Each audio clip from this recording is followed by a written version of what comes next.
India ஏவுகணை பாதுகாப்பு மேல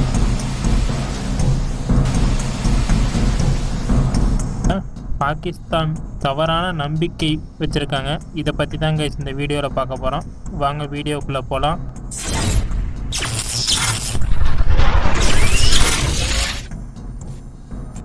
இந்தியா உள்நாட்டிலேயே தயாரித்த பாலிஸ்டிக் ஏவுகணை பாதுகாப்பு அமைப்பு PMD வேகமாக அப்டேட் பண்ணிக்கிட்டே இருக்காங்க. இதோட வளர்ச்சி நம்பவே முடியாத அளவுக்கு வேகமாக இருக்குது. அதே நேரத்தில் ரஷ்யா கிட்ட இருந்து வாங்கின S-400 வான் பாதுகாப்பு அமைப்பு சேர்ந்து இந்தியாவோட வான் பாதுகாப்பை அதிகப்படுத்துது. பாகிஸ்தானை சேர்ந்த ஒரு பாதுகாப்பு ஆய்வாளர் அப்துல் மொய்ஸ் கான் இந்த அப்டேட்டால கைஸ் இந்தியர்கள் இந்தியா பாதுகாப்பாக தான் இருக்கு அப்படின்னு ஒரு தவறான நம்பிக்கை வைப்பாங்கன்னு சொல்லி அவர் குறிப்பிட்டிருக்காரு.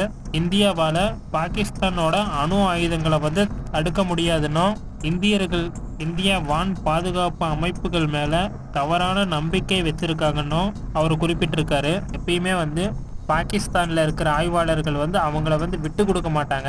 இது எல்லா நாட்டிலையும் நடக்கும். ஆனால் பாகிஸ்தானோட டெக்னாலஜி ரொம்ப பழைய டெக்னாலஜி.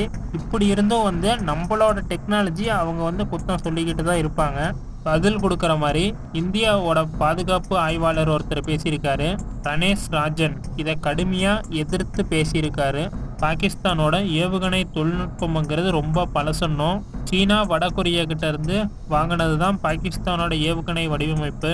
இதை தான் கைஸ் இன்னும் யூஸ் பண்ணிக்கிட்டு இருக்காங்க.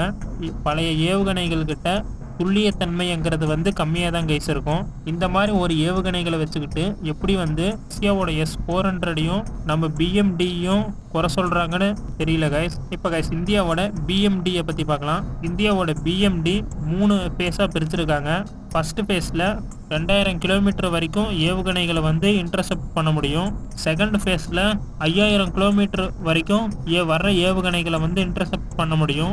இது 2024 டெஸ்ட் பண்ணி பார்த்துருக்காங்க செகண்ட் ஃபேஸை. இது சக்ஸஸ்ஃபுல்லாகவும் இருந்திருக்கு. தேர்ட் ஃபேஸ் கைஸ் சீனாவோட ஹைப்பர்சோனிக் ஏவுகணைகளை முக்கியமாக EF-17 EF-27 இன்டர்செப்ட் பண்ணுற மாதிரி உருவாக்கியிருக்காங்க. அதாவது ஹைப்பர்சோனிக் ஏவுகணைகளே இன்டர்செப்ட் பண்ண முடியும் நம்மளால். பாகிஸ்தான் கிட்ட ஹைப்பர்சோனிக் ஏவுகணைகளே இல்லை. அவங்க எல்லாம் பழைய ஏவுகணைகள் தொழில்நுட்பத்தை தான் வச்சுருக்காங்க இன்னும். ஆனால் நம்மளால் ஹைப்பர்சோனிக் ஏவுகணைகளை தடுக்கிறதுக்கே நம்ம டிஃபென்ஸ் சிஸ்டத்தை உருவாக்கிக்கிட்டு இருக்கோம். இந்த BMD ப்ராஜெக்ட் பாகிஸ்தானுக்கு எதிராக நம்ம உருவாக்கி இருக்கோமான்னு கேட்டால் அப்படி இல்லை கைஸ்.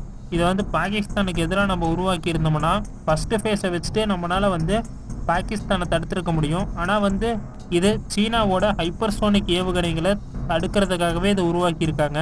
சீனாவோட ஹைப்பர்சோனிக் ஏவுகணைகளை தடுக்கிறதுக்கு தான் உருவாக்கியிருக்காங்கன்னு இந்தியா பாதுகாப்பு ஆய்வாளர்கள் இங்கே குறிப்பிட்டிருக்காங்க. S-400ஆல் 400 கிலோமீட்டர் வரைக்கும் இலக்குகளை இன்டர்செப்ட் பண்ண முடியும் ஈஸியாக. அதே நேரத்தில் 600 கிலோமீட்டர் வரைக்கும் வர அச்சுறுத்தல்களை ஈஸியாக கண்காணிக்க முடியும் இதோட ரேடார்ஸால். இதால் கைஸ் இந்தியாவோட வான் பாதுகாப்பு அதிகமாகுது.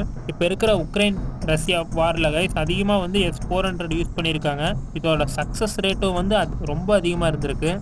மொத்தத்தில் கைஸ் இந்தியா உருவாக்குற வான் பாதுகாப்பு அமைப்புகளோட ரேஞ்ச் ரொம்ப அதிகமாக தான் இருக்குது. அதே நேரத்தில் பாகிஸ்தானோட ஏவுகணைகள் தொழில்நுட்பங்கிறது ரொம்ப கம்மியாக தான் இருக்குது.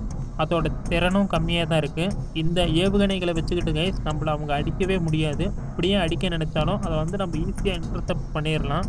இந்த ஏவுகணைகள் பாகிஸ்தானில் இருக்கிற இந்த ஏவுகணைகள் நம்மளுக்கு ஒரு பெரிய சவாலாக இருக்கவே இருக்காது கைஸ். இதை இந்தியா பாதுகாப்பு ஆய்வாளரான ராஜன் இதை குறிப்பிட்டு இருக்காரு. ஓகே கைஸ், இப்போ நம்மளுக்கு நல்லாவே தெரியும் பாகிஸ்தான் எப்பயுமே இதே வேலையை தான் சுற்றிக்கிட்டு இருப்பாங்க. அவங்க டெக்னாலஜியும் இல்லை அவங்க அப்டேட் பண்ண மாட்டாங்க. நம்ம டெக்னாலஜி தான் அவங்க சுத்தம் சொல்லிக்கிட்டே இருப்பாங்க. சைனா சைடு அவங்க போகவே மாட்டாங்க. சைனா டெக்னாலஜிலாம் நல்லா இருக்குன்னு சொல்லுவாங்க. நம்ம டெக்னாலஜி தான் நல்லா இல்லைன்னு சொல்லுவாங்க. இது காலங்காலமாக டிஃபென்ஸ் நியூஸ் பார்த்துட்டு இருக்கிறவங்களுக்கு நல்லாவே தெரியும் கைஸ். நான் பாகிஸ்தானில் இருக்கிற குறை சொல்கிற ஆய்வாளர்களை மட்டும்தான் நான் சொல்கிறேன். மற்றபடி பாகிஸ்தான் மக்களையோ இல்லை பாகிஸ்தான் கவர்மெண்ட்டையோ நான் சொல்லலை. ஓகே கைஸ், இந்த வீடியோ உங்களுக்கு பிடிச்சிருந்துச்சுன்னா லைக் ஷேர் கமெண்ட் பண்ணுங்க கைஸ். அடுத்த வீடியோவுக்கு வெயிட் பண்ணுங்கள். சீக்கிரமாகவே வந்துடும் கைஸ். பாய், குட் நைட்.